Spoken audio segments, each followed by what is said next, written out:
جی السلام علیکم۔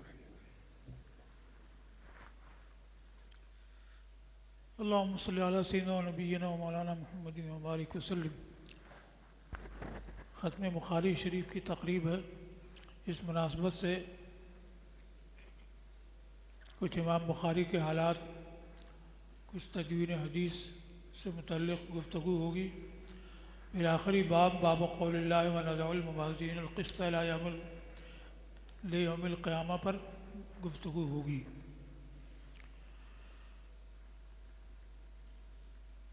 حدیث کی کتابت رسول اللہ صلی اللہ تعالی وسلم کے زمانے ہی سے جاری ہے۔ حضرت ابو ہریرہ رضی اللہ تعالیٰ عنہ کی حدیث اسی بخاری شریف میں ہے۔ وہ فرماتے ہیں کہ مجھ سے زیادہ حدیثیں یاد رکھنے والا کوئی نہیں تھا سوائے عبداللہ ابن عمرو ابن عاص کے، کہ وہ لکھ لیا کرتے تھے اور میں لکھتا نہیں تھا۔ اب حضرت عبداللہ ابن عمرو کی حدیث ہے، وہ فرماتے ہیں کہ میں سرکار کی حدیثیں لکھا کرتا تھا، جو بیان فرماتے مجلس میں میں لکھ لیا کرتا، تو لوگوں نے مجھے ملامت کی کہ رسول اللہ صلی اللہ تعالی وسلم بھی انسان ہیں، کبھی حالت رضا میں ہوتے ہیں، کبھی حالت غضب میں ہوتے ہیں، اور تم ہر موقع کی حدیثیں لکھا کرتے ہو۔ تو میں نے لکھنا بند کر دیا۔ پھر رسول اللہ صلی اللہ تعالی وسلم سے ذکر کیا کہ میں آپ کی حدیثیں لکھتا تھا، اور پھر لوگوں نے ایسے ایسے ملامت کی تو میں نے لکھنا چھوڑ دیا۔ تو سرکار نے ارشاد فرمایا اکتب فإنی لا اقول الا الحق، لکھو کہ میری زبان سے حق کے سوا ادا نہیں ہوتا۔ تو حضرت عبداللہ ابن عمرو نے حدیثیں لکھنی شروع کر دیں۔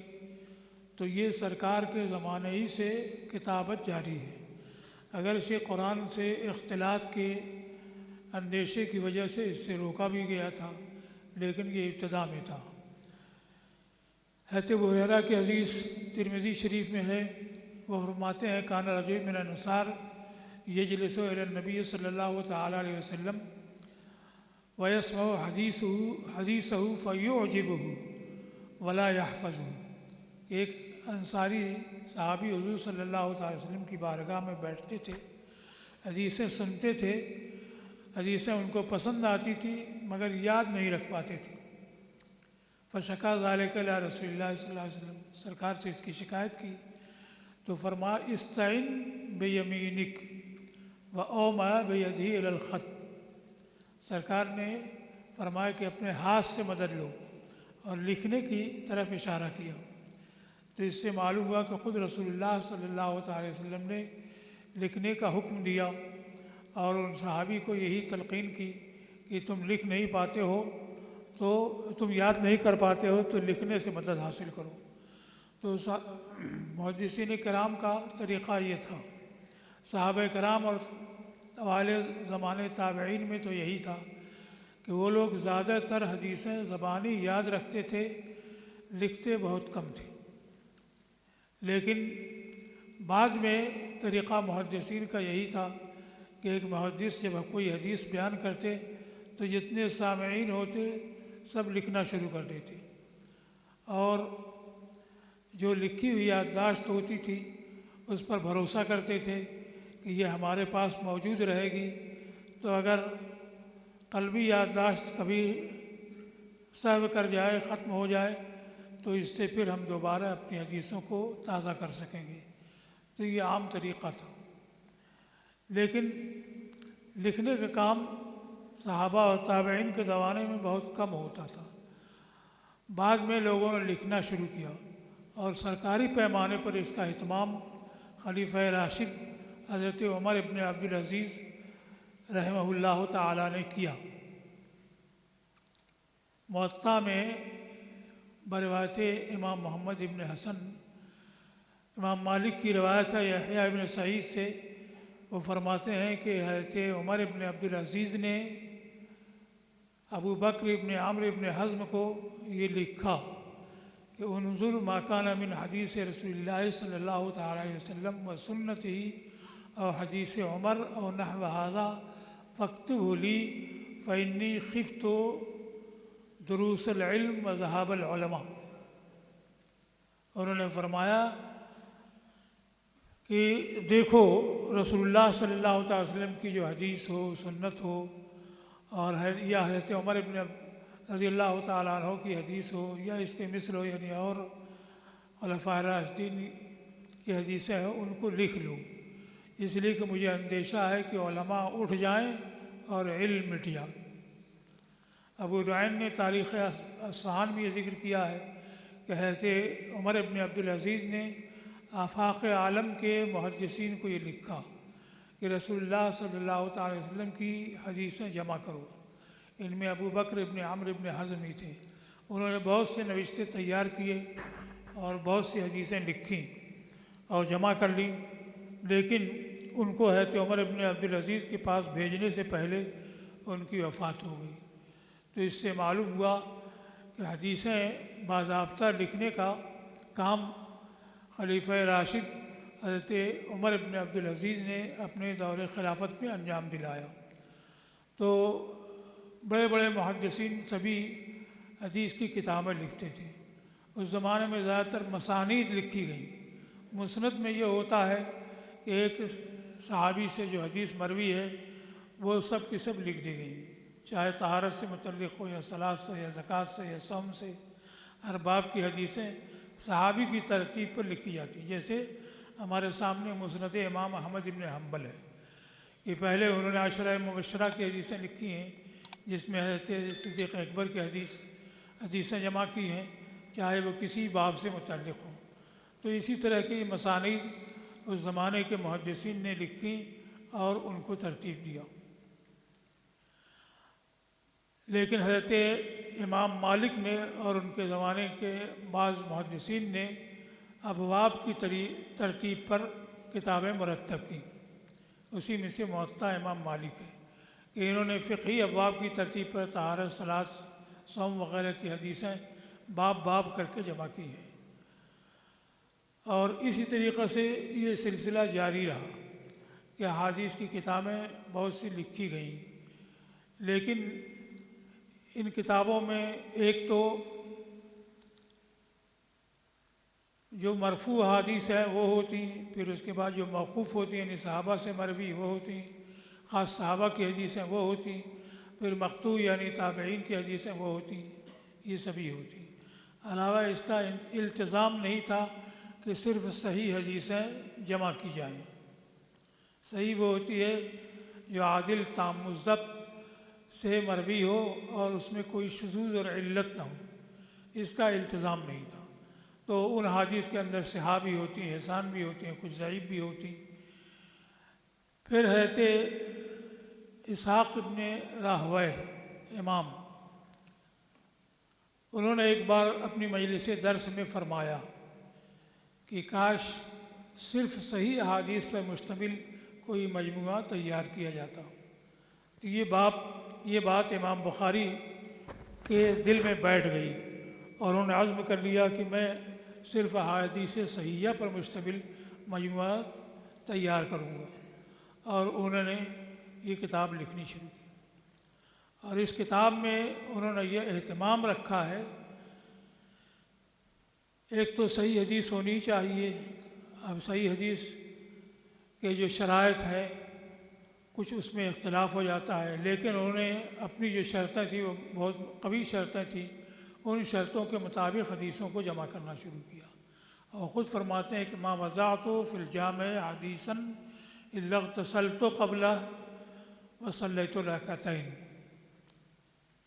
کہ صحیح بخاری میں کوئی بھی حدیث لکھنے سے پہلے میں نے غسل کیا ہے اور 2 رکعات نماز پڑھی ہے، اور پھر استخارہ کرتے، کیونکہ صحیح ہونا یہ کچھ شرطوں پر موقوف ہے، واقع میں وہ حدیث صحیح ہے کہ نہیں، تو اس کے لیے استخارہ کرتے، پھر اس کے بعد لکھتے۔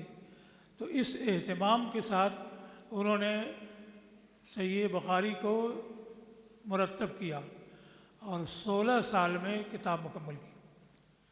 اب یہ اہتمام بخاری میں مقررات کے ساتھ 9000 حدیثیں ہیں، اور مقررات و تعلیقات کو حذف کر کے 2315 یا کچھ حدیثیں ہیں۔ اب 2000 یا 9000 مرتبہ غسل کرنا، 2 رکعت نماز پڑھنا، پھر حدیث کو کتاب میں جمع کرنا، یہ معمولی اہتمام نہیں ہے جو انہوں نے اس کتاب کے لیے کیا۔ اور اس کی برکت یہ ہے کہ امام بخاری کے زمانے سے لے کر کے، یعنی 3 صدی ہجری سے لے کر کے آج تک یہ کتاب پورے عالم اسلام میں مقبول اور متداول ہے، پڑھی پڑھائی جاتی ہے۔ جیسے صاحب ہدایہ نے اہتمام کیا تھا، فقہ میں کتابیں تھیں لیکن خود انہوں نے کفایت المنتہی لکھی تھی جو 80 جلدوں پر مشتمل تھی۔ جب انہوں نے دیکھا کہ اتنی لمبی کتاب کوئی پڑھے گا نہیں تو مختصر کر کے ہدایہ لکھنا شروع کیا، اور اس میں یہ اہتمام رکھا کہ دوران تصنیف ہمیشہ روزہ رکھتے، اور روزہ بھی اس طریقہ سے رکھتے کہ گھر والوں کو بھی معلوم نہیں ہوتا کہ روزہ رہتے ہیں۔ خادم کھانا لے کر کے آتا تو فرماتے خلے وروح، رکھ دو اور جاؤ، وہ رکھ کر کے چلا جاتا۔ اب وہ کھانا حاضرین میں سے یا واردین صادرین میں سے کسی کو کھلا دیتے تھے۔ بعد میں خادم آتا، دیکھتا کہ برتن خالی ہے تو لے کے چلا جاتا۔ اور ایسا انہوں نے 1 دن 2 دن یا 1 مہینہ 2 مہینہ یا 1 سال 2 سال نہیں، بلکہ پورے 13 سال تک اہتمام کیا کہ 13 سال میں انہوں نے ہدایہ مکمل کی۔ تو آج تک ہدایہ کا کوئی بدل تیار نہیں ہو سکا۔ ہدایہ کی شروع بہت لکھی گئی ہیں، فتح القدیر ہے، عنایہ ہے، بنایہ ہے، کفایہ ہے، نہایہ ہے، لیکن اور ہدایہ کے طرز پر یعنی متون بھی لکھے گئے۔ ہدایہ اگرچہ شرح کی شکل میں ہے لیکن مرتبہ اس کا متون کا ہے، جیسا کہ امام حمزہ قدس سرہ نے فتح رضویہ کے حاشیے میں اس کا ذکر کیا ہے۔ تو آج تک ہدایہ کا کوئی بدل نہیں تیار ہو سکا، اس لیے کہ جو روحانی اہتمام انہوں نے کیا کہ روزے کا التزام کرتے تھے، اور روزہ بھی اس طریقے سے کہ گھر والوں کو بھی معلوم نہیں ہوتا تھا، تو اس اہتمام کی یہ برکت ہے کہ اس کا بدل آج تک تیار نہ ہو سکا۔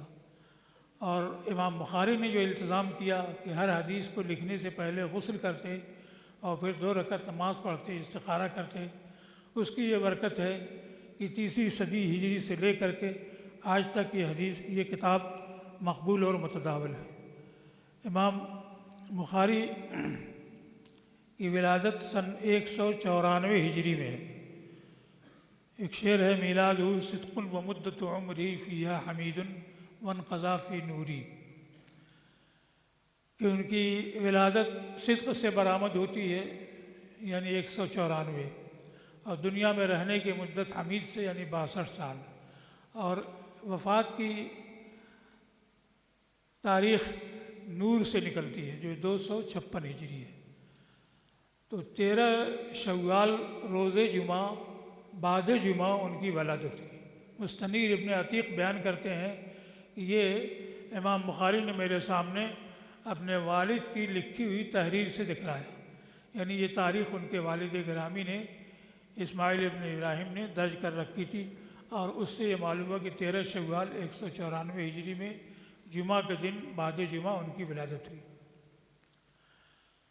ان کے والد اسماعیل یہ بھی محدث تھے، اور حماد ابن زید اور امام مالک سے وہ روایت کرتے ہیں، عبداللہ ابن مبارک سے ان کی ملاقات ہے۔ امام بخاری نے تاریخ کبیر میں ان کا ذکر کیا ہے۔ احمد ابن حفص ان کے تقویٰ کے بارے میں بیان کرتے ہیں کہ میں ان کے مرض وفات میں ان کے ہاں پہنچا تو انہوں نے فرمایا کہ احمد ما علمت فی مالی درہما من شبہۃ ولا حرام، ما علمت فی مالی درہما من حرام ولا شبہۃ، کہ میرے علم میں میرے مال میں کوئی بھی درہم نہ حرام کا ہے نہ شبہ کا ہے۔ احمد کہتے ہیں فتصاغرت نفسی، مجھ کو اس وقت اپنی ذات بہت چھوٹی اور ہلکی معلوم ہوئی۔ تو یہ ان کے والد کا اہتمام تھا، اور رزق حلال میں ان کی یہ کوشش تھی، اور بہت سارا مال جمع کرنے کے باوجود بھی کوئی مال ان کے ہاں مشتبہ نہیں تھا، حرام ہونا تو دور کی بات ہے۔ خود امام بخاری یہ اپنے بچپن میں ان کی بینائی جاتی رہی، تو ان کی والدہ ماجدہ برابر دعا کرتی تھیں کہ بینائی واپس آ جائے، بینائی واپس آ جائے۔ یہاں تک کہ حضرت ابراہیم خلیل اللہ کو ایک بار انہوں نے خواب میں دیکھا تو انہوں نے ارشاد فرمایا کہ یا حاضی قد ردت علی ابنک بصرہ لکثرت دعائی، کہ تمہارے بیٹے کی آنکھیں واپس آ گئیں، ان کی بینائی واپس آ گئی، اس لیے کہ تم نے کثرت سے ان کے لیے دعا کی۔ اور بینائی ان کی واپس آئی تو حال یہ تھا کہ وہ چاندنی رات میں، تاریخ کبیر انہوں نے مدینہ منورہ میں چاندنی رات میں لکھی ہے بغیر چراغ کے، تو ان کی بینائی کی کیفیت تھی۔ وہ بیان کرتے ہیں کہ ان کے راوی ہیں جو ان کے وراق تھے، یعنی کتاب وغیرہ ان کی رکھتے تھے، محمد ابن ابی حاتم، وہ ان سے روایت کرتے ہیں کہ الہمت حفظ الحدیث وانا فی الکتاب، میرے دل میں ڈالا گیا کہ حدیثیں یاد کروں جبکہ میں مکتب میں تھا۔ پوچھا گیا کہ اس وقت عمر آپ کی کتنی تھی، تو فرمایا کہ 10 سال یا اس سے کم۔ تو وہ کہتے ہیں کہ جب میرے دل میں یہ الہام ہوا کہ میں حفظ حدیث کروں، تو جو میرے شہر میں محدثین تھے داخلی وغیرہ، ان کے پاس آنا جانا شروع کر دیا، حدیث یاد کرنا شروع کر دیا۔ تو ایک مرتبہ محدث نے بیان کیا حدثنا سفیان عن ابی الزبیر عن ابراہیم، تو میں نے کہا کہ ابراہیم کے راویوں میں ابو الزبیر نہیں ہے، تو انہوں نے ڈانٹا، بچہ ہو کر کے اعتراض کرتا ہے۔ تو میں نے کہا ارجع الی اصلک ان کان عندک، اصل دیکھیے اگر آپ کے یہاں ہو۔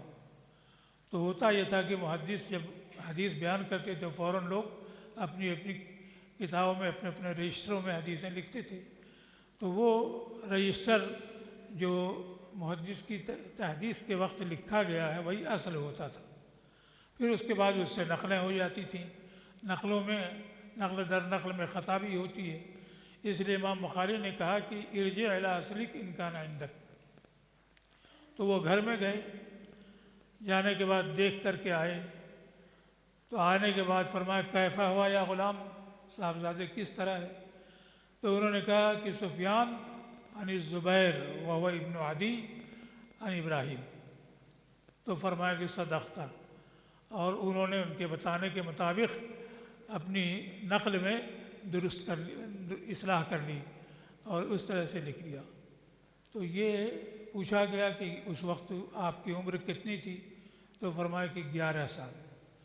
تو 10 سال کے قریب انہوں نے حفظ حدیث کا کام شروع کیا، اور 11 سال کی عمر میں ان کا یہ حال تھا کہ وہ معرفت رکھتے تھے کہ کس محدث کے روات کون ہیں اور کس راوی کے شیوخ کون ہیں۔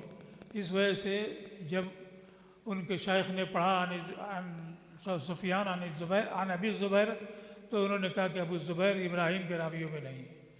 تو ان کی معرفت صرف 2 سال میں اس قدر ہو چکی تھی کہ یہ شیوخ کو، ان کے روات کو یہ پہچانتے تھے۔ 16 سال کی عمر ہوئی تو وہ بیان کرتے ہیں کہ میں نے عبداللہ ابن مبارک اور وکیع کی کتابیں یاد کر لیں اور اہل رائے کے مذاہب اور ان کے اقوال معلوم کر لیے، اور اس کے بعد میں نے کتاب الصحابہ والتابعین، کتاب و قضایا الصحابہ والتابعین، صحابہ و تابعین کے فیصلوں پر مشتمل کتاب لکھی، اور تاریخ کبیر مدینہ منورہ میں چاندنی راتوں میں لکھا کرتا تھا۔ یہ اس زمانے کا حال ہے۔ بعد میں وہ بیان کرتے ہیں کہ دخلت الجزیرہ و مصر و شام مرتن والبصرہ 4 مرات و اقمت فی الحجاز 6 اعوام ولا احصی کم دخلت الی الکوفہ و بغداد مع المحدثین، کہ میں شام، مصر اور جزیرہ ایک بار گیا، بصرہ 4 بار گیا، اور حجاز میں 6 سال مقیم رہا، اور شمار نہیں ہے کہ کتنی بار میں کوفہ اور بغداد محدثین کے ساتھ گیا۔ کوفہ علم کا مخزن تھا۔ حضرت فاروق اعظم نے اپنے زمانے میں وہاں حضرت عبداللہ ابن حدیث کو، حضرت عبداللہ ابن مسعود کو معلم بنا کر کے بھیجا، اور حضرت عمار ابن یاسر کو وزیر و والی بنا کر کے بھیجا۔ حضرت علی مرتضیٰ کرم اللہ تعالیٰ وجہہ نے جب دارالخلافہ مدینہ سے کوفہ منتقل کیا اور وہاں کا حال دیکھا تو انہوں نے حضرت عبداللہ ابن مسعود سے فرمایا کہ تم نے یہ شہر علم سے بھر دیا ہے۔ یعنی حضرت علی مرتضیٰ نے وہاں پر وہ علم دیکھا جو دوسری جگہ نظر نہیں آیا۔ تو یہ وہ شہر ہے جو علم کا مخزن ہے، اور یہی امام اعظم رضی اللہ تعالیٰ عنہ کا مولد اور مسکن ہے کہ اکثر زندگی وہ کوفہ ہی میں رہے، وہیں ان کی ولادت ہوئی، اور بغداد وہ ہے جو ان کا مدفن ہے کہ آخر میں بغداد میں گئے، وہیں وفات ہوئی۔ یہ دونوں شہر عراق میں وارد ہیں، مگر مقلدین کہتے ہیں کہ عراق فتنوں کی سرزمین ہے۔ اگر یہ فتنوں کی سرزمین ہے تو امام بخاری وہاں فتنے سیکھنے پڑھنے جاتے تھے۔ عراق خاص طور سے کوفہ اور بغداد جو امام اعظم کا مولد، مسکن و مدفن ہے، ایسے شہر تھے جہاں اتنی بار امام بخاری گئے کہ اپنی قوت حفظ کے باوجود وہ فرماتے ہیں کہ لا اوصی کم دخل دو الی الکوفہ و بغداد مع المحدثین، بے شمار بار میں ان دونوں شہروں میں گیا۔ تو اس طریقے سے انہوں نے ان شہروں سے علم حاصل کیا۔ اور علم حاصل کرنے کا طریقہ کیا ہے؟ عام طور سے جب کوئی محدث حدیث بیان کرتے تو فوراً لوگ لکھتے، جتنے سامعین جتنے طالبین حدیث ہوتے فوراً لکھ لیتے تھے۔ تو حاشد بن اسماعیل بیان کرتے ہیں کہ ہم مشائخ بصرہ کے پاس جاتے تھے، اور محمد ابن اسماعیل بھی ہمارے ساتھ ہوتے تھے، تو ہم لوگ تو لکھتے تھے، جو حدیث بیان ہوتی وہ لکھ لیتے، لیکن یہ لکھتے نہیں تھے۔ تو ہم ان کو ملامت کرتے کہ کیوں وقت ضائع کرتے ہو، لکھتے ہو نہیں۔ تو نہ لکھنے کا مطلب یہ کہ کوئی ٹھکانہ نہیں کہ حفظ میں کون سی حدیث رہ جائے، کون سی نکل جائے۔ اس طریقے سے 16 دن گزر گئے۔ تب امام بخاری نے کہا قد اکثرتم علیہ، بہت تم لوگوں نے مجھے ملامت کی، نکالو وہ حدیثیں دکھاؤ جو تم نے لکھی ہیں۔ حاشد ابن اسماعیل کہتے ہیں کہ ہم نے نکالا تو 15,000 سے زیادہ حدیثیں ہم لوگ لکھ چکے تھے۔ تو محمد ابن اسماعیل نے کہا کہ مجھ سے سنو، تو انہوں نے سب حدیثیں زبانی سنانی شروع کر دیں، یہاں تک کہ ہم ان کی یادداشت سے اپنی تحریر کو درست کرتے، اصلاح کرتے۔ یہ ان کے حفظ حدیث کا حال تھا کہ بغیر لکھے ہوئے ان کو حدیثیں اس طرح سے یاد تھیں کہ لکھنے والے اپنی یادداشتوں کو ان کی روایت سے درست کرتے تھے۔ ایک محدث ہیں ابو بکر بن ابی عیاش آیون، وہ فرماتے ہیں کہ کتبنا عن محمد ابن اسماعیل علی باب محمد ابن یوسف الفریابی، کتبنا عن محمد ابن اسماعیل وهو امرد، بعض میں ہے کہ وما فی وجہ اشارۃ علی باب محمد ابن یوسف الفریابی، کہ ہم نے امام محمد ابن یوسف فریابی کے دروازے پر امام بخاری سے حدیثیں لکھی، جبکہ یہ امرد تھے، بے ریش تھے، اور ان کے چہرے میں ایک بال بھی نہیں تھا۔ تو بظاہر تو یہ معمولی بات ہے کہ ایک محدث کے دروازے پہ ان سے حدیثیں لکھی، لیکن یہ معمولی بات نہیں۔ محمد ابن یوسف فریابی عظیم محدث ہیں، ان کی وفات 212 ہجری میں ہوئی۔ تو 212 ہجری میں امام بخاری کی عمر 18 سال ہوگی، کیونکہ 194 میں ان کی ولادت ہے، تو 12 میں 18 سال ان کی عمر ہوگی۔ اور اس سے پہلے ہی ظاہر ہے کہ ان سے حدیثیں لوگوں نے لکھی ہوں گی، 18 سال سے کم عمر رہی ہوگی۔ اور امام محمد ابن یوسف فریابی فرماتے ہیں، جیسا کہ تاریخ ذہبی میں ہے کہ ولدت فی 20 و 100 سنۃ، کہ میری ولادت سن 120 ہجری میں ہوئی۔ تو سن 120 ہجری میں ان کی ولادت ہوئی، 194 ہجری میں جب امام بخاری کی ولادت ہوئی ہے تو ان کی عمر 74 سال ہوگی، اور جب امام بخاری کی عمر 18 سال کے قریب پہنچی ہے تو محمد بن یوسف فریابی کی عمر 92 سال کے قریب ہوگی۔ تو 92 سال یا 91 سال کے محدث ہوں، ظاہر ہے کہ ان کے پاس احادیث کا ذخیرہ بہت ہوگا۔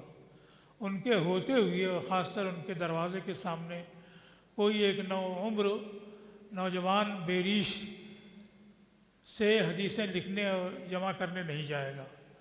یہ اسی وقت ہوگا جب ان کے پاس وہ حدیثیں موجود ہوں جو شیخ کے پاس نہیں ہیں۔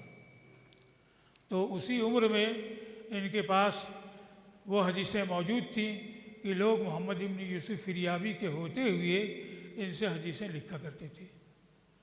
امام بخاری کے شیخ محمد بن سلام بیکندی خراسان کا ایک شہر ہے، ان کے یہاں یہ علم حدیث حاصل کرتے تھے۔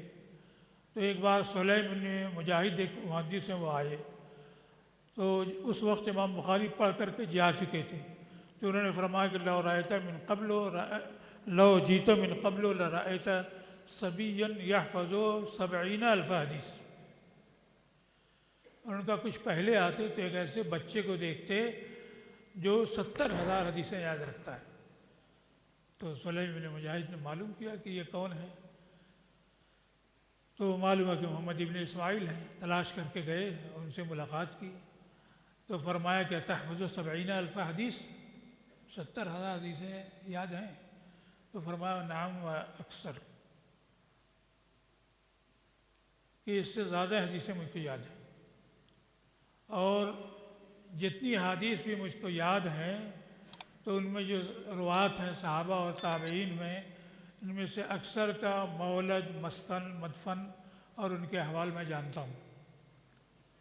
محدثین روایت کرتے ہیں، اس زمانے میں بھی اور آج بھی روایتیں تو ہوتی ہیں، لیکن روات کے حالات کیا ہیں، کس کی ولادت کب ہے، وفات کب ہے، مسکن کہاں ہے، حالات کیا ہیں، یہ نہیں جانتے۔ لیکن انہوں نے فرمایا کہ میں ان روات کا میں سے اکثر کا مولد، مدفن، مسکن اور ان کے حالات کو جانتا ہوں۔ تو یہ حدیثیں یاد رکھنے کے ساتھ ساتھ روات کے احوال کی معرفت بھی رکھتے تھے۔ محمد ابن یوسف فریابی ان کے شیخ بھی ہیں۔ بیان کرتے ہیں کہ ایک مرتبہ ان کی درسگاہ میں حاضر تھا، انہوں نے روایت کی حدثنا سفیان عن ابی عروہ عن ابی الخطاب عن ابی حمزہ طاف رسول اللہ صلی اللہ تعالیٰ علیہ وسلم علی نساء فی غسل واحد۔ پوچھا کہ سفیان ثوری سے اوپر جو روات میں نے گنائے وہ کون ہیں؟ تو کوئی نہیں بتا سکا کہ ابو عروہ، ابو الخطاب، ابو حمزہ کون ہیں۔ تو میں نے کہا کہ ابو عروہ یہ معمر ابن راشد ہیں، اور ابو الخطاب قتادہ ابن نعامہ سدوسی ہیں، اور ابو حمزہ حضرت انس ابن مالک ہیں۔ اور سفیان ثوری کا طریقہ یہ تھا کہ کثرت سے جو مشہور حضرات ہوتے تو بجائے نام لینے کے ان کی کنیت ذکر کرتے تھے، تو اسی میں سے یہ بھی تھا کہ ان کے نام کے بجائے کنیت ذکر کی تو کوئی پہچان نہیں سکا کہ یہ کون لوگ ہیں۔ اور امام بخاری کو روایت کی معرفت تھی، ان کی کنیت، ان کے احوال، ان کا مسکن، مولد، یہ سب جانتے تھے، اس لیے فوراً انہوں نے بتایا کہ ابو عروہ کون ہے، ابو الخطاب کون ہے، اور ابو حمزہ کون ہے۔ انہوں نے سلیم بن مجاہد سے یہ بھی فرمایا کہ صحابہ کرام سے جو بھی حدیثیں میں روایت کرتا ہوں موقوفات، یعنی ان کے اقوال کے طور پر، ایسی تابعین سے جو مقطوعات ہیں، تو ہر ایک کی اصل میں کتاب اللہ سے اور سنت مشہورہ سے جانتا ہوں۔ یہ ان کے علم حدیث کے حاصل کرنے کا حال تھا۔ اور محمد بن سلام بیکندی کہ یہاں انہوں نے جب علم حاصل کیا، جب پڑھ رہے تھے تو اسی زمانے میں وہ 70,000 سے زیادہ حدیثیں یاد کر چکے تھے۔ یہ زمانہ کب کا ہے؟ امام بخاری جب خراسان سے نکلے ہیں تو 16 سال کی عمر میں، سن 210 ہجری میں وہ نکلے ہیں، اپنی والدہ اور بھائی کے ساتھ حجاز آئے ہیں۔ تو ان کے بھائی جو ان سے عمر میں بڑے تھے احمد، وہ تو والدہ کو لے کر کے واپس ہو گئے حج کر کے، لیکن امام بخاری وہاں رہ گئے۔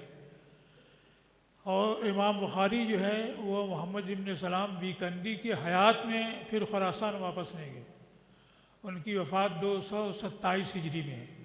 پہلی بار سن 250 ہجری میں نیشاپور گاہش سے یہ حضرت محمد ابن سلام بیکنڈی سے جب حدیثیں یاد کرتے تھے، پڑھتے تھے، تو یہ 16 سال سے کم عمر کا زمانہ تھا۔ اس وقت ان کی عمر 15 سال رہی ہوگی، تو 15 سال کی عمر ہی میں 70,000 حدیثیں بلکہ زیادہ وہ یاد کر چکی تھے۔ یہ ان کے حفظ حدیث کا حال تھا۔ امام ترمذی بیان کرتے ہیں کہ عبداللہ ابن مریر امام بخاری کے شیخ ہیں، ان کی درسگاہ میں پڑھنے کے بعد امام بخاری ایک بار اٹھے تو انہوں نے فرمایا کہ یا ابا عبداللہ جعلک اللہ زین ھذی الامہ، اے ابو عبداللہ اللہ تعالیٰ تم کو اس امت کی زینت بنائے۔ امام ترمذی کہتے ہیں کہ اللہ تعالیٰ نے امام بخاری کے حق میں ان کے شیخ کی یہ دعا قبول فرمائی، اور واقعی وہ اس امت کے لیے زینت تھے کہ حافظ حدیث امام بخاری جیسا پھر کوئی پیدا نہیں ہوا۔ ان کے شیخ تھے محمد اسحاق ابن ابراہیم، جن کو اسحاق ابن راہویہ کہتے ہیں، وہ حدیث بیان کر رہے تھے، تو جو حدیث وہ روایت کر رہے تھے اس حدیث میں ایک آیا انتائل کیخارانی، تو انہوں نے کہا کہ ایو شہین کیخاران یا ابا عبداللہ، یہ کیخاران کیا ہے اے ابو عبداللہ؟ تو امام بخاری نے جواب دیا قریۃ بالیمن بعث الیہا معاویۃ ھذا الصحابی فسمع منہ عطاء ھذا حدیثین۔ یمن کی ایک بستی ہے، وہ فرماتے ہیں کہ صحیح 2 لاکھ حدیثیں مجھے یاد ہیں۔ تو امام بخاری کو 2 لاکھ صحیح حدیثیں یاد تھیں، اور ان سے انہوں نے بخاری کو مرتب کیا ہے۔ خود بخاری میں کتنی حدیثیں ہیں تو مقررات کے ساتھ 9,000 ہیں، اور بغیر تکرار کے ابن صلاح وغیرہ کئی حضرات نے ذکر کیا کہ 4,000 ہیں۔ علامہ ابن حجر عسقلانی کہتے ہیں کہ 2,315 حدیثیں ہیں، 4,000 ہی مان لی جائے، تو بخاری میں کل 4,000 حدیثیں ہیں، اور خود امام بخاری میں صحت کے ساتھ حدیث یہ جمع کی، اور یہ کتاب مقبول ہوئی۔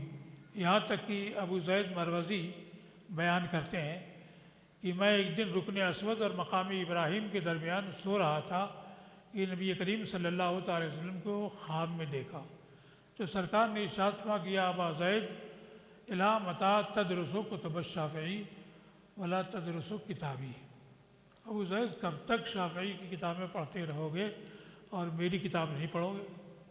وہ کہتے ہیں میں نے عرض کیا یا رسول اللہ ما کتابو، آپ کی کتاب کون ہے؟ فرمایا جامع محمد ابن اسماعیل۔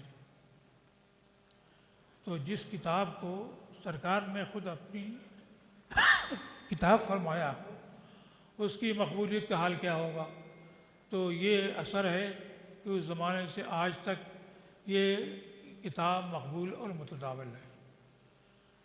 اب آخری باب پڑھ لیجئے، باب قول اللہ ونضع الموازین القسط لیوم القیامہ،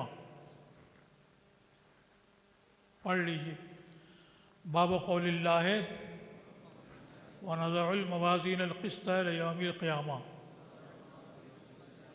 وان اعمال بنی آدم وقولہم توزن۔ وقال مجاہد القسطاس العدل بالرومیہ، ويقال القسط مصدر المقسط وهو العادل، وأما القاسط فهو الجائر۔ حدثنا احمد بن اشکاب قال حدثنا محمد بن فضيل عن عمارة بن القعقاع عن ابي زرعة عن ابي هريرة رضي الله تعالى عنه قال قال النبي صلى الله عليه وسلم کلمتان حبیبتان الی الرحمن خفیفتان علی اللسان ثقیلتان فی المیزان سبحان اللہ وبحمدہ سبحان اللہ العظیم۔ امام بخاری نے صحیح میں آخری کتاب رکھی ہے کتاب التوحید، اس زمانے کی اصطلاح سے کے لحاظ سے کتاب العقائد کو کتاب التوحید سے موسوم کیا، تو عقائد سے متعلق احادیث انہوں نے کتاب التوحید میں جمع کی، اور آخری باب ونضع الموازین القسط لیوم القیامہ وزن اعمال سے متعلق ہے۔ یہ اہل سنت کا عقیدہ ہے کہ اعمال کو تولا جائے گا، اور معتزلہ اس کے منکر ہیں۔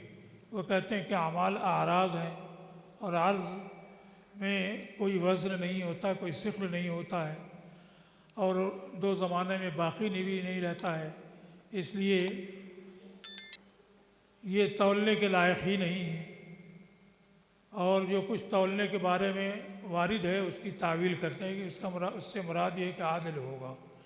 اہل سنت یہ کہتے ہیں کہ نصوص کو ان کے ظاہر پر رکھنا ضروری ہے، اور صحابہ اور تابعین جس طریقہ سے مانتے آئے وہ ماننا ضروری ہے۔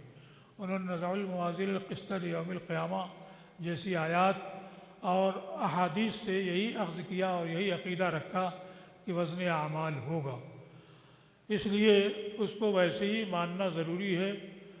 اور قیاس الغائب علی الشاہد کہ دنیا میں ہم نہیں تول سکتے ہیں تو آخرت میں نہیں تولا جا سکتا، یہ گمراہی کا پھاٹک ہے، اس لیے معتزلہ گمراہی میں پڑے اور اس کا انہوں نے انکار کیا۔ لیکن اہل سنت یہ مانتے ہیں کہ وزن اعمال برحق ہے، یہ ہوگا، اور اس آیت کریمہ میں اس کا ذکر ہے کہ ہم انصاف کی ترازویں قیامت کے دن رکھیں گے۔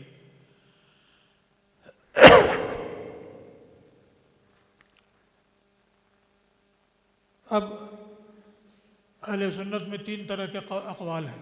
ایک تو یہ کہ خود صاحب عمل کو لایا جائے گا اور اس کو ترازو پر رکھا جائے گا۔ اس بارے میں استناد کرتے ہیں ایک حدیث سے جو بخاری و مسلم نے حضرت ابو ہریرہ سے روایت کی ہے کہ سرکار نے ارشاد فرمایا لا یأتی العظیم السمین یوم القیامہ ولا یزن عند اللہ جناح بعوضۃ، یہ بڑا بھاری بھرکم فربا آدمی قیامت کے دن آئے گا اور اللہ کے ہاں ایک مچھر کے پر کے برابر بھی اس کا وزن نہیں ہوگا۔ تو اس سے ظاہر ہوتا ہے کہ خود آدمی ہی کو وزن کیا جائے گا۔ دوسرا قول یہ ہے کہ اعمال ناموں کو وزن کیا جائے گا۔ امام قرطبی جو تفسیر الجامع لاحکام القرآن کے مصنف ہیں، انہوں نے اسی کو اختیار کیا کہ اعمال ناموں کو وزن کیا جائے گا، اور اعمال نامے یہ عرض نہیں ہے، جوہر ہیں، بذات وہ موجود ہوتے ہیں، لہذا قابل وزن ہوں گے۔ اس بارے میں وہ استناد کرتے ہیں اس حدیث سے جو امام احمد، ترمذی اور ابن حبان، حاکم وغیرہ نے روایت کی ہے عبداللہ ابن عامر ابن عاص سے۔ وہ فرماتے ہیں کہ رسول اللہ صلی اللہ علیہ وسلم نے ارشاد فرمایا کہ یصاحُ برجل من امتی یوم القیامہ علی رؤوس الاشہاد، کہ قیامت کے دن ساری خلقت کے سامنے میری امت کے ایک آدمی کو پکارا جائے گا، فینشر لہ تسعۃ و تسعین سجلا، اس کے لیے 99 دفتر پھیلائے جائیں گے، کل سجل مد البصر، ہر دفتر تا حد نگاہ ہوگا۔ تو رب تعالیٰ ارشاد فرمایا گیا کہ تنکروا من ھذا شیئا ظلمک کتبتی الحافظون، کہ 99 دفتروں میں جو تمہارے اعمال لکھے ہوئے ہیں ان میں سے کسی سے تم کو انکار ہے؟ کیا میرے لکھنے والے محافظ فرشتوں نے تمہارے اوپر کوئی زیادتی کی ہے؟ بندہ عرض کرے گا لا یا رب، یعنی کسی بات سے مجھے انکار نہیں ہے اور فرشتوں نے میرے اوپر کوئی زیادتی نہیں کی ہے۔ رب تعالیٰ ارشاد فرمائے گا افلک عذر او حسنۃ، کیا تجھے کوئی عذر ہے یا تیرے پاس کوئی نیکی ہے؟ سرکار فرماتے ہیں فیہاب الرجل فیقول لا یا رب، بندہ حیبت زدہ ہوگا تو وہ کہے گا کہ نہیں اے رب، مجھے نہ کوئی عذر ہے اور نہ ہی اور کوئی میرے پاس نیکی ہے۔ تو رب تعالیٰ ارشاد فرمائے گا بھلا ان لک عندنا حسنۃ ولا ظلم علیک اليوم، تمہاری ہمارے یہاں ایک نیکی ہے، ویخرج بطاقۃ فیہا اشہد ان لا الہ الا اللہ واشہد ان محمدا عبدہ ورسولہ، یہ ایک کاغذ کا ٹکڑا نکالے گا جس میں لکھا ہوا ہوگا اشہد ان لا الہ الا اللہ و اشہد ان محمد عبدہ و رسولہ۔ تو بندہ عرض کرے گا کہ یہ کاغذ کا ٹکڑا ان 99 دفتروں کے مقابلے میں کیا کام کرے گا؟ رب تعالیٰ ارشاد فرمائے گا لا تظلموا علیک اليوم، آج تم پر ظلم نہیں ہوگا، جاؤ تول کراؤ۔ وہ جائے گا میزان کے پاس، تو ایک پلے پر وہ کاغذ کا ٹکڑا رکھے جائے گا اور دوسرے پر سارے اس کے 99 دفتر رکھے جائیں گے۔ فتاشت السجلات و ثقلت البطاقہ، سارے 99 دفتر ہلکے پڑ جائیں گے اور یہ شہادتین والا کلمہ والا ٹکڑا یہ بھاری ہو جائے گا۔ اور سرکار فرماتے ہیں ولا یثقل مع اسم اللہ شیء، اللہ کے نام کے ساتھ کوئی چیز بھاری اس کے مقابلے میں نہیں ہو سکتی ہے۔ تو اس کی وجہ سے اور بھی اس معاملے کی حدیثیں ہیں، وہ کہتے ہیں کہ اعمال ناموں کو وزن کیا جائے گا، اور اعمال نامے یہ جوہر ہے، عارض نہیں ہے، اس لیے قابل وزن ہوں گے۔ لیکن صحیح حدیثوں سے یہ ثابت ہے کہ خود اعمال ہی کو وزن کیا جائے گا۔ حضرت عبداللہ ابن عباس سے متکلمین کی روایت یہ ہے کہ اعمال جسمانی پیکر میں ہوں گے اور قابل وزن ہوں گے۔ حضرت ابو الدرداء رضی اللہ تعالیٰ عنہ سے ابو داؤد، ترمذی اور ابن حبان کی روایت ہے، سرکار ارشاد فرماتے ہیں ما یوضع فی المیزان اثقل من خلق الحسن، کہ میزان میں عمدہ اخلاق سے زیادہ وزنی کوئی چیز نہیں رکھی جائے گی۔ تو اس حدیث سے یہ ثابت ہوتا ہے کہ اخلاق جو اعمال ہیں، اعراض ہیں، یہ وزنی ہوں گے، ان میں ثقل ہوگا۔ تو باوجود اس کے کہ یہ اعمال ہیں، لیکن ان کے بارے میں فرمایا کہ ما یوضع فی المیزان اثقل من خلق حسن، کہ خلق حسن سے بھاری کوئی چیز میزان میں نہیں رکھی جائے گی۔ علاوہ اس کے خیثمان اپنے فوائد میں حضرت جابر رضی اللہ تعالیٰ عنہ سے روایت کی ہے، سرکار ارشاد فرماتے ہیں توضع الموازین یوم القیامہ فتوزن الحسنات والسیئات فمن نجحت حسناته علی سیئاته مثقال حبۃ دخل الجنہ ومن نجحت سیئاته علی حسناته مثقال حبۃ دخل النار فقیل فمن استوت حسناته وسیئاته قال اولئک اصحاب الاعراف۔ سرکار نے فرمایا کہ قیامت کے دن میزان رکھی جائے گی، تو حسنات اور سیئات کو، نیکیوں کو، برائیوں کو تولا جائے گا، تو جس کی نیکیاں اس کی برائیوں سے ایک دانے کے برابر بھی بھاری ہوں گی تو وہ جنت میں جائے گا، اور جس کی برائیاں اس کی نیکیوں سے ایک دانے کے برابر بھی بھاری ہوں گی وہ جہنم میں جائے گا۔ تو عرض کیا گیا جس کی حسنات و سیئات، نیکیاں و برائیاں برابر ہوں اس کا کیا حال ہوگا؟ تو سرکار نے ارشاد فرمایا کہ یہ اعراف والے ہوں گے۔ تو اس حدیث میں صراحتاً یہ مذکور ہے کہ وَتُوزَنُ الْحَسَنَاتُ وَالسَّيِّئَاتُ، اس سے معلوم ہوا کہ خود اعمال ہی کو وزن کیا جائے گا اور اعمال قابل وزن ہوں گے۔ تو یہ ہم ان کو ماننا ضروری ہے کہ اعمال قابل وزن ہوں گے۔ جو امام بخاری نے حدیث ذکر کی ہے کلمتان حبیبتان، اس میں بھی یہ ثقیلتان فی المیزان، یہ میزان میں بھاری ہوں گے۔ تو اس سے ثابت ہوتا ہے کہ یہ ہمارے کلمات، اقوال، اعمال یہ آخرت میں قابل وزن ہوں گے، اور وہاں کا جو حال ہوگا وہ یہاں کی طرح نہیں ہوگا۔ امام بخاری نے الادب المفرد میں حضرت ابو سعید خدری رضی اللہ تعالیٰ عنہ سے روایت کی ہے، سرکار ارشاد فرماتے ہیں یتبع الرجل یوم القیامۃ من الحسنات امثال الجبال فیقول ان ھذا ویقال باستغفار ولدک لک، یہ آدمی کے پیچھے قیامت کے دن پہاڑوں جیسے اعمال ہوں گے، حسنات میں سے نیکیاں پہاڑوں جیسی ہوں گی، اور یہ محض تشبیہ کے طور پر نہیں ہے بلکہ واقعتاً وہ نیکیاں محسوس پیکر میں ہوں گی، کیونکہ اس کے بعد یہ ہے کہ بندہ اتنی نیکیوں کا ڈھیر دیکھے گا تو کہے گا ان ھذا، اتنی ساری نیکیاں میرے حصے میں کہاں سے آئیں؟ یعنی میں نے تو اتنی نیکیاں کی نہیں ہیں، تو اتنی نیکیاں میرے حصے میں کہاں آئیں؟ تو جواب دیا جائے گا کہ اس وجہ سے ہے کہ تمہاری اولاد تمہارے لیے مغفرت کی دعا کرتی رہی ہے۔ تو اس سے یہ معلوم ہوا کہ آخرت کا حال الگ ہوگا، اور وہاں یہ ہمارے اعمال جسمانی پیکر میں ہوں گے، اور جسمانی پیکر میں ہونے کی وجہ سے بندہ ان کو محسوس کرے گا، دیکھے گا، اور یہ قابل وزن ہوں گے۔ اور آخرت کا معاملہ تو بات کا ہے، خود عالم برزخ میں یعنی قبر کی دنیا میں اعمال ہمارے محسوس پیکر میں ہو جاتے ہیں۔ ابن ابی دنیا نے روایت کی ہے بشار ابن غالب سے، وہ کہتے ہیں رأیت رابعۃ فی المنام وکنت کثیر الدعاء لها، حضرت رابعہ بصریہ کو میں نے خواب میں دیکھا اور میں بہت کثرت سے ان کے لیے دعا کیا کرتا تھا۔ تو انہوں نے فرمایا کہ یا بشار ہدایا کا تاتینا علی اطباق من النور مخمرۃ بمنادل الحریر، کہ تمہارے ہدیے ہمارے پاس نور کے طبق پر اور ریشم کے رومال سے ڈھک کر کے لائے جاتے ہیں۔ تو میں نے کہا کیف ذاک، یہ کیسے ہوگا؟ تو انہوں نے فرمایا کذالک دعاء المؤمن الاحیاء اذا دعوا للموتى فاستجیب لهم جعل ذلك الدعاء على اطباق النور ثم خمر بمنادل الحریر ثم یؤتى به الذی دعی له من الموتى فیقال هذه ہدیۃ فلان الیک۔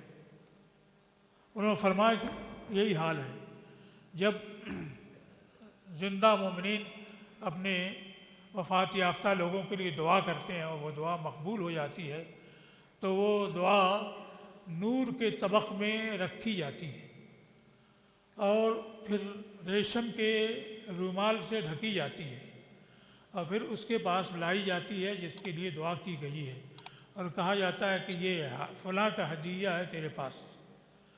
تو یہ عالم برزخ میں اس قابل ہو جاتی ہیں دعا اور عمل کہ نور کے طبق میں رکھی جاتی ہیں، ریشم کے رومال سے ڈھکی جاتی ہیں۔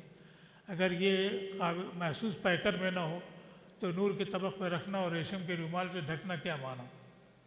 اب یہ کہیں کہ یہ بشار ابن غالب کا خواب ہے، تو سارے خواب بے حقیقت نہیں ہوتے ہیں، صالحین کے خواب حقیقت رکھتے ہیں۔ نبی کریم صلی اللہ تعالی وسلم نے ارشاد فرمایا کہ لم یبق من المبشرات لم یبق من النبوۃ الا الرؤیا الصالحہ، کہ نبوت تو جاتی ہے، الفاظ مختلف ہیں، امام حضرت ابو ہریرہ کی روایت ہے امام بخاری کی کہ نبوت میں سے صرف مبشرات باقی رہے، وہ ہے نیک خواب۔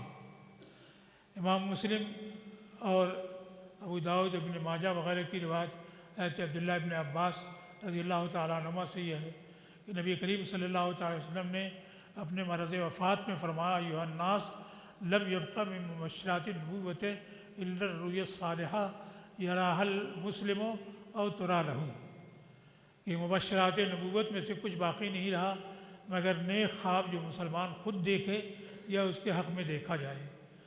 تو صالحین کے خواب بے حقیقت نہیں ہوتے، اور اس خواب سے یہ واضح ہوتا ہے کہ یہ ہمارے اعمال یہ محسوس پیکر میں ہوں گے، نور کے طبق پہ رکھے جائیں گے، ریشم کے رومال سے ڈھکے جائیں گے، تو خود برزخ ہی کی دنیا جو اس دنیا کے بعد ہے وہیں اعمال کا حال بدل چکا ہوگا۔ یہاں اگرچہ یہ عرض ہیں قابل وزن نہیں ہے لیکن وہاں محسوس پیکر میں ہوں گے۔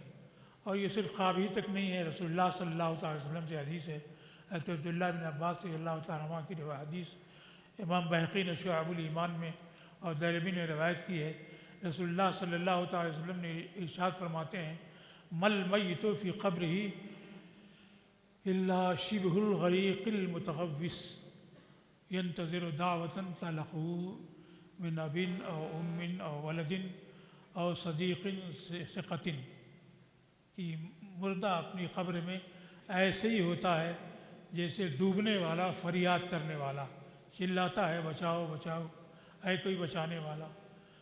تو مردہ اپنی قبر میں انتظار کرتا ہے کسی دعا کا جو اسے باپ کی طرف سے یا ماں کی طرف سے یا اولاد کی طرف سے یا کسی معتمد دوست کی طرف سے حاصل ہو پہنچے۔ فَإِذَا لَحِقَتْهُ كَانَتْ أَحَبَّ إِلَيْهِ مِنَ الدُّنْيَا وَمَا فِيهَا، جب یہ دعا اس کو ملتی ہے تو دنیا اور ما فیہا سے بے زیادہ اس کو محبوب ہوتی ہے۔ اور فرماتا ہے وَإِنَّ اللَّهَ لَيُدْخِلُ عَلَىٰ أَهْلِ الْقُبُورِ من اعمال اہل دنیا امثال الجبال، کہ اللہ تعالیٰ اہل قبور پر دنیا والوں کے عمل سے پہاڑوں کے مثل داخل فرماتا ہے۔ تو سرکار نے یہ قبر ہی کی دنیا میں فرمایا کہ ان کے پاس اہل دنیا کے اعمال، زندوں کے اعمال پہاڑوں کے مثل پہنچائے جاتے ہیں۔ وَإِنَّ هَدِيَّةَ الْأَحْيَاءِ إِلَى الْأَمْوَاتِ الْإِسْتِغْفَارُ لَهُمْ، اور زندوں کا ہدیہ مردوں کی طرف یہی ہے کہ ان کے لیے مغفرت کی دعا کریں۔ تو بعض خواب سے نہیں، حدیث سے صحیح سے معلوم ہوتا ہے، سرکار کی حدیث سے معلوم ہوتا ہے کہ برزخ کا حال بدل جاتا ہے اور وہاں اعمال محسوس پیکر میں ہو جاتے ہیں۔ اور یہ تو ہمارے لحاظ سے ہے، عارفین کے نزدیک خود اسی دنیا میں یہ اعمال اپنی حقیقت رکھتے ہیں۔ سید المکاشفین حضرت محی الدین ابن عربی، جن کے بارے میں امام حمزہ نے فرمایا العارف بکل فن من اہلہ، جو ہر فن کو اس کے ماہرین سے زیادہ جاننے والے ہیں۔ وہ فرماتے ہیں کہ یہ اقوال جو ہوتے ہیں تو یہ مخلوق ہوتے ہیں، یہ اپنی حقیقت رکھتے ہیں، اور جو کفر و طاعت کے اقوال ہوتے ہیں یہ اپنے رب کی تسبیح کرتے ہیں اور اپنے قائل کے لیے دعا کرتے ہیں۔ اور جو ایمان اور طاعت کے کلمات ہوتے ہیں وہ اپنے رب کی تسبیح کرتے ہیں اور اپنے قائل کے لیے دعا کرتے ہیں، اور جو کفر اور معصیت کے کلمات ہوتے ہیں وہ اپنے رب کی تسبیح کرتے ہیں اور اپنے قائل پر لعنت کرتے ہیں۔ تو یہیں پر وہ اعمال یہ اپنی حقیقت رکھتے ہیں اور رب کی تسبیح کرتے ہیں، اور قائل کے لیے اگر اچھا کلمہ کہا ہے تو دعا کرتے ہیں، اور برا کلمہ کہا ہے تو لعنت کرتے ہیں۔ اور آیت سے بھی معلوم ہوتا ہے خلقکم ما تعملون، کہ تمہیں اور تمہارے اعمال کو پیدا کیا، تو ہم بھی مخلوق ہیں، ہمارے اعمال بھی مخلوق ہیں، اور جو بھی مخلوق ہے تو اس کے بارے میں قرآن فرماتا ہے مِن شَيْءٍ إِلَّا يُسَبِّحُ بِحَمْدِهِ، ہر چیز اللہ کی حمد کے ساتھ اس کی پاکی بیان کرتی ہے۔ تو عارفین کے نزدیک اسی دنیا میں اعمال کی حقیقت ثابت ہے اور وہ محسوس ہے، وہ اس کو مانتے ہیں کہ یہ اپنی حقیقت رکھتے ہیں۔ بہرحال آخرت میں اعمال یہ قابل وزن ہوں گے اور ان کو تولا جائے گا، اور یہ ثقل کی وجہ سے بھاری ہوں گے۔ انہی میں سے یہ حدیث بھی ہے کلمتان ثقیلتان والی۔ اس کو باب باندھا امام بخاری نے رد معتزلہ کے لیے۔ اس سے یہ معلوم ہوا کہ بد مذہبوں کا رد یہ سلف کا طریقہ ہے، جو صحیح طریقے سے ہو، کیونکہ ہم کو اپنے عقائد کا اثبات اور باطل کا ابطال یہ ضروری ہے۔ اگر تمام باطل چیزوں پر لوگ خاموش رہ جائیں تو ظاہر ہے کہ وہ باطل عقائد پھیلتے جائیں گے۔ اگر سلف نے معتزلہ کا اس شد و مد کے ساتھ رد نہ کیا ہوتا تو آج تک ان کے عقائد باطلہ پھیلے ہوئے ہوتے، لیکن ان کے رد شدید کی وجہ سے آج کوئی اپنے کو معتزلی کہنے والا نہیں کہ احمد ابن اشکاب نے، اور اشکاب اور اشکاب دونوں لغت ہے، انہوں نے کہا کہ ہم سے حدیث بیان کے محمد ابن فضیل نے، وہ روایت کرتے ہیں عمارہ ابن قعقاع سے، وہ روایت کرتے ہیں ابو زرعہ سے، وہ روایت کرتے ہیں ابو ہریرہ رضی اللہ تعالیٰ عنہ سے، انہوں نے فرمایا کہ نبی کریم صلی اللہ تعالیٰ وسلم نے ارشاد فرمایا کہ دو کلمے رحمان کے نزدیک محبوب ہیں، زبان پر ہلکے ہیں، میزان میں بھاری ہیں، سبحان اللہ بحمدہ سبحان اللہ العظیم۔ تو یہ کلمے اللہ کے نزدیک محبوب ہیں، یعنی اللہ تعالیٰ ان کے اوپر ثواب زیادہ عطا فرمائے گا، اور زبان پر ہلکے ہیں یعنی ادا کرنا ان کا کوئی دشوار نہیں ہے، آسانی سے آدمی پڑھ سکتا ہے سبحان اللہ بحمدہ سبحان اللہ العظیم۔ اب جو محل استشہاد ہے وہ یہی ہے کہ ان کے بارے میں فرمایا سرکار نے ثقیلتان فی المیزان، یہ میزان میں بھاری ہوں گے۔ اس سے معلوم ہوتا ہے کہ کلمات جو اقوال اور اعراض کی قبیل سے ہیں یہ ثقل رکھیں گے، وزن رکھیں گے، اور میزان پر یہ بھاری ہوں گے۔ ان میں سے ایک کلمہ ہے سبحان اللہ بحمدہ، دوسرا کلمہ ہے سبحان اللہ العظیم۔ بخاری کتاب الدعوات فضل التسبیح میں آیا ہے، حضرت ابو ہریرہ رضی اللہ تعالیٰ سے روایت ہے، سرکار ارشاد فرماتے ہیں من قال فی یومہ سبحان اللہ بحمدہ مئۃ مرۃ حطت خطایاہ وإن کانت مثل زبد البحر، جس نے دن بھر میں سبحان اللہ بحمدی 100 بار کہا تو اس کے گناہ مٹا دیے جائیں گے اگرچہ سمندر کے جھاگ کے برابر ہو۔ تو صرف ایک کلمے کی یہ فضیلت ہے کہ اس کے بارے میں فرمایا گیا کہ 100 بار جو اس کو کہے گا تو اس کے گناہ مٹا دیے جائیں گے اگرچہ سمندر کے جھاگ کے برابر ہوں۔ بخاری کے شارح ابن مطال ہیں، وہ کہتے ہیں اس سے مراد یہ ہے کہ جب آدمی گناہوں سے بچتا ہو اور تقوی اختیار کرتا ہو اور پھر اس کلمے کو کہے تو اس کے گناہ مٹا دیے جائیں گے۔ یہ مطلب نہیں ہے کہ گناہ میں ڈوبا ہوا رہے اور 100 بار کہہ لیا کرے سبحان اللہ بحمدی سب معاف ہو جائے گا۔ تو یہ ایک کلمہ سبحان اللہ بحمدی چونکہ تسبیح و تحمید دونوں پر مشتمل ہے کہ تسبیح کا مطلب ہوتا ہے اللہ تعالیٰ کو تمام نقائص اور عیوب سے پاک ماننا، کہ اللہ تعالیٰ کی صفات دو طرح کے ہیں، سلبی الا جسم ولا جوہر ولا عرضہ ولا بعض، اور کچھ ثبوتی ہوتی ہیں جیسے سمع بصر علم قدرت، یہ صفات ثبوتیاں ہیں جو اس کے لیے ہیں۔ تو تسبیح میں تمام عیوب اور نقائص سے اس کی تنزیہ اور پاکی کا بیان ہوتا ہے۔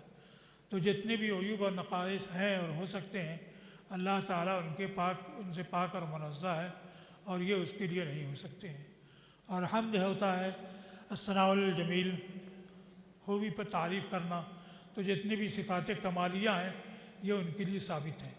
تو تسبیح میں تمام صفات سلبیہ اور تمام عیوب و نقائص کی نفی ہو جاتی ہے، اور تحمید میں تمام صفات کمالیہ کا اثبات ہوتا ہے۔ تو یہ کلمہ تو ہے بہت مختصر سبحان اللہ بحمدہ، لیکن اللہ تعالیٰ کی تمام عیوب اور نقائص سے تنزیہ اور تمام کمالات کے اثبات پر مشتمل ہے، اس لیے اس کی فضیلت یہ ہے کہ یہ میزان میں بھاری ہوگا، اور صرف یہی کہنے والا وہ گناہوں سے پاک ہو جائے گا۔ دوسرا کلمہ ہے سبحان اللہ العظیم، تو اس میں سبحانہ کی تکرار ہے، کیونکہ تسبیح کا معاملہ اہم ہے۔ آج بھی ہیں جو اللہ تعالیٰ کی توحید کے بڑے دعوے دار ہیں لیکن مانتے ہیں کہ اللہ تعالیٰ جھوٹ بول سکتا ہے۔ اہل سنت کے نزدیک کوئی بھی عیب نہ اس کے لیے نہ واقع ہے نہ ممکن ہے، تمام عیوب اس کے لیے ناممکن ہے، محال ہیں، اور ان سب سے وہ پاک اور منزہ ہے۔ اس لیے سبحان اللہ میں تسبیح کا ذکر دوبارہ آیا۔ اور عظیم وہ ہوتا ہے جو عیوب سے پاک ہو اور کمالات کا جامع ہو، تو اس میں بھی اللہ تعالیٰ کی عیوب سے تنزیہ اور کمالات کا اثبات ہوتا ہے۔ اس لیے یہ دوسرا کلمہ سبحان اللہ العظیم یہ بھی اہمیت رکھتا ہے، اور دونوں کلمے سبحان اللہ بحمدہ سبحان اللہ العظیم وہ بہت اہمیت رکھتے ہیں۔ اور امام بخاری نے اپنی کتاب کے آخر میں اس کو رکھا۔ امام بخاری جب کتاب ختم کا اختتام ان دونوں عظیم کلموں پر ہو، تو اس طرح سے تو حدیث کی روایت ہے یہ، لیکن ساتھ ساتھ کتاب کا اختتام ان دونوں کلموں پر رکھا ہے، سبحان اللہ بحمدہ سبحان اللہ العظیم۔ وآخر دعوانا ان الحمد للہ رب العالمین۔ دعا کر لیجیے۔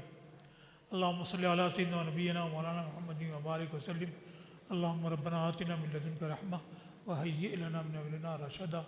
یا اللہ اس ختم بخاری کو اور جو بھی دروس ہوتے رہے ہیں ان سب کو قبول فرما، ہماری جو کوتاہیاں ان کو معاف فرما، اور اپنے فضل و کرم سے ہمارے اعمال کا ثواب بے پایاں عطا فرما۔ جو بھی حاضرین ہیں ان سب سے حظ وافر نصیب فرما۔ جو بھی آفات بلائیں ہمارے اوپر آ رہی ہیں ان سب کو دفع فرما۔ تمام مدارس کو آفات و شرور سے محفوظ و مامون فرما۔ جامعہ شفیہ کو تمام شرور آفات و بلیات سے محفوظ و مامون فرما۔ یہاں کے طلباء، مدرسین، مخلصین، محبین، اراکین سب کو سعادت دارین سے مالا مال فرما۔ تمام آفتوں بلاؤں سے ہم سب کو محفوظ و مامون فرما۔ جو بھی بیمار ہوں ان کو شفاء کامل و عاجل عطا فرما۔